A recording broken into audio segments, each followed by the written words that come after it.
नमस्कार, इस YouTube channel में आपका स्वागत है। आज हम इस वीडियो के माध्यम से एक बहुत महत्वपूर्ण विषय पर बात करने वाले हैं। इसके लिए आप वीडियो पर अंत तक बने रहें। क्या आयुर्वेद से रोग जड़ से ठीक हो सकता है?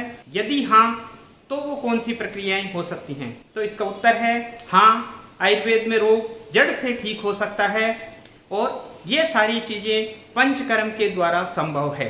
तो जानते हैं पंचकर्म के बारे में और किन विधियों को, किन प्रोसेस को पंचकर्म कहते हैं, किन व्यक्तियों में उसका प्रयोग किया जा सकता है, किन रोगों के उसके द्वारा ठीक किया जा सकता है। ये सारी चर्चा हम इस वीडियो में कर रहे हैं। पंचकर्म 5 प्रोसेस को या 5 प्रोसीजर्स को, 5 क्रियाओं को पंचकर्म कहा जाता है।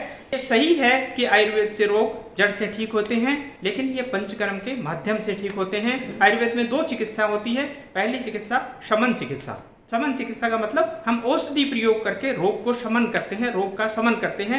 या दूसरी चिकित्सा होती है शोधन चिकित्सा, जिसमें हम पंचकर्म का प्रयोग करते हुए शरीर से दोषों को बाहर निकालते हैं। जैसे कि आप जानते हैं आयुर्वेद वात, पित्त, कफ ये 3 दोषों पर आधारित विज्ञान है। इन दोषों का शरीर में बढ़ना, घटना, रोग का बनाना, ये सारा एक जैविक प्रक्रिया के थ्रू चलता रहता है। तो पंचकर्म किन में किया जा सकता है? पंचकर्म रोगी व्यक्ति, स्वस्थ व्यक्ति दोनों ही करवा सकते हैं। रोगी व्यक्ति रोग के अनुसार किसी भी काल में कभी भी पंचकर्म का प्रयोग करवा सकता है। इसमें 1 कर्म, 2 कर्म या सभी कर्मों का प्रयोग भी रोग के अनुसार हो सकता है। स्वस्थ व्यक्ति जब दोष का बढ़ा हुआ प्रकोप हो या बढ़ा हुआ काल हो, उस समय स्वस्थ व्यक्ति के लिए वो निर्धारित कर्म करवाए जा सकते हैं। तो कोई भी पंचकर्म करवाने से पहले उसके निर्धारित प्री प्रोसीजर्स होते हैं, जिनको प्री ऑपरेटिव प्रोसीजर्स कहा जाता है, पूर्व कर्म कहा जाता है।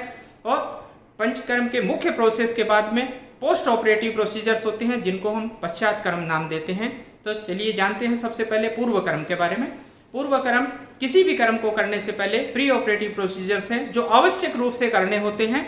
इनका दिन कम या ज्यादा हो सकते हैं, अवधि कम या ज्यादा हो सकती है। पहला प्रोसेस है पाचन, ये 1 या 3 दिन 5 दिन तक किया जा सकता है। दूसरा प्रोसेस होता है स्नेहन। स्नेहन शरीर के अंदर चिकनाहट को उत्पन्न करना स्नेहन कहा जाता है। ये घी, तेल, वसा, मज्जा किसी के भी द्वारा शरीर के अंदर और बाहर दोनों तरफ चिकनाहट उत्पन्न करना होता है, क्योंकि इससे जो चिपके हुए दोष हैं वो शिथिल होते हैं। दूसरा स्वेदन। स्वेदन पसीना उत्पन्न करने वाली प्रक्रिया को स्वेदन नाम दिया जाता है। इसकी बहुत सारी विधियां हैं, बहुत सारे प्रकार हैं। किसी भी जो चिकित्सक उपयुक्त समझे उस प्रकार से स्वेदन करवाया जाता है। तो कोई भी प्रोसेस करने से पहले ये पूर्व कर्म हुए। पूर्व कर्म के बाद में बात करते हैं हम मेन प्रोसीजर्स की। मेन प्रोसीजर्स में सबसे पहला प्रोसीजर है वमन। वमन कफ दोष की शुद्धि के लिए किया जाता है। इसके द्वारा कफ दोष को शरीर से बाहर निकाला जाता है। ये स्वस्थ व्यक्ति में वसंत ऋतु में 15 फरवरी से लेकर 15 अप्रैल तक का समय, वसंत ऋतु का जब कफ शरीर में स्वतः ही बढ़ा हुआ होता है, उस समय हम वमन का प्रयोग करवा सकते हैं। रोगी व्यक्ति रोग के अनुसार कभी भी जब चिकित्सक उसको उपयुक्त समझे वो वमन का प्रयोग करवाया जा सकता है। वमन कफ से होने वाली बीमारियों को ठीक करने में हेल्प करता है। दूसरा प्रोसेस है विरेचन। विरेचन जैसे आपको बताया जा चुका है, दस्त लगवाने की विशेष प्रक्रिया को विरेचन कहते हैं। इसके द्वारा शरीर से पित्त दोष की शुद्धि होती है, पित्त दोष को बाहर निकाला जाता है। तो इसके लिए शरद ऋतु 15 सितंबर से लेकर 15 नवंबर का जो समय होता है, उस समय शरीर में पित्त की स्वाभाविक बढ़ी हुई अवस्था होती है। इस समय स्वस्थ व्यक्ति विरेचन कर्म का प्रयोग करवा सकते हैं। रोगी व्यक्ति, जैसे कि आपको बताया जा चुका है, कभी भी किसी भी समय चिकित्सक उपयुक्त समझे तो विरेचन का प्रयोग या किसी भी प्रोसीजर का प्रयोग करवा सकता है। तीसरा प्रोसेस होता है बस्ती।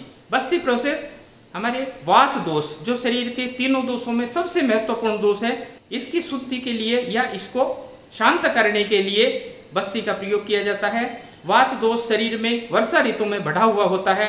वर्षा ऋतु यानी 15 जुलाई से लेकर 15 सितंबर तक का समय ये वर्षा ऋतु का होता है। और वर्षा ऋतु में हमारे शरीर में वात स्वतः ही बढ़ा हुआ होता है। इस समय स्वस्थ व्यक्ति बस्ती का प्रयोग करवा सकता है। रोगी व्यक्ति रोग के अनुसार कभी भी करवा सकता है।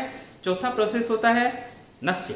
नस्य गले से ऊपर के जो भी रोग हैं उनकी चिकित्सा के लिए नस्य का प्रयोग किया जाता है। 5वां प्रोसेस होता है रक्त मोक्षण। रक्त मोक्षण में रक्त की, अशुद्ध रक्त की शुद्धि होती है।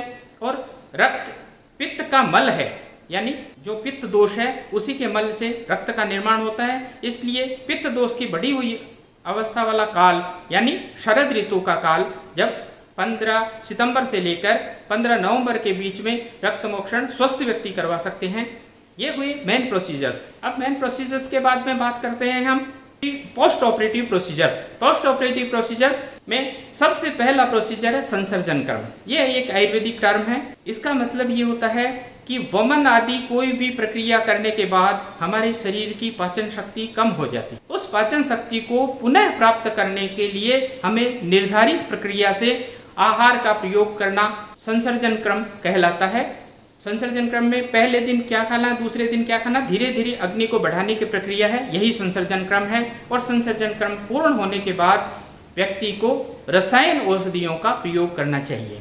क्यों करना चाहिए? क्योंकि वमन के बाद शरीर या जितने भी प्रोसीजर्स हैं उनके बाद शरीर शुद्ध हो जाता है और शुद्ध शरीर के अंदर किसी तरह का बढ़ा हुआ दोष नहीं होता।